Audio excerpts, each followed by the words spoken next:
No deal ஈரானை விட்டு வெளியேற ரெடி ட்ரம்ப் எடுத்த அதிரடி முடிவு. ஈரான் அமெரிக்கா இஸ்ரேல் நாடுகளுக்கு இடையிலான மோதல் தொடர்ந்து 4 வாரங்களை கடந்து நீடித்து வரும் நிலையில் ஈரான் மீதான ராணுவ தாக்குதலை இன்னும் 3 வாரங்களுக்குள் முடிவுக்கு கொண்டு வரக்கூடும் என்று அமெரிக்க அதிபர் டொனால்ட் ட்ரம்ப் தெரிவித்துள்ளார். அதேவேளையில் இஸ்ரேல் பிரதமர் பெஞ்சமின் நெதன்யாகு தனது நாடு ராணுவ நடவடிக்கைகளை தொடர்ந்து முன்னெடுக்கும் என்று கூறியுள்ளார்.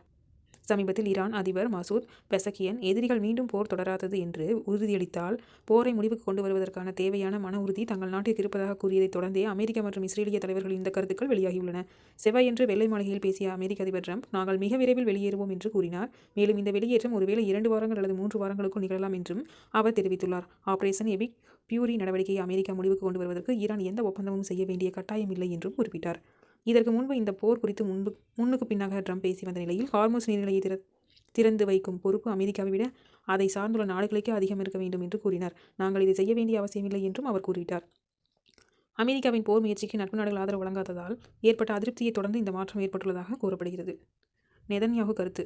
ட்ரம்ப் ஒரு கருத்து தெரிவித்த நிலையில் இஸ்ரேல் பிரதமர் பெஞ்சமின் நெதன்யாகு ஈரானுக்கு எதிரான தனது ராணுவ நடவடிக்கையை இஸ்ரேல் தொடர்ந்து முன்னெடுக்கும் என்றும் ஈரானின் பயங்கரவாத ஆட்சியை தொடர்ந்து நசுக்குவோம் என்றும் தெரிவித்தார்.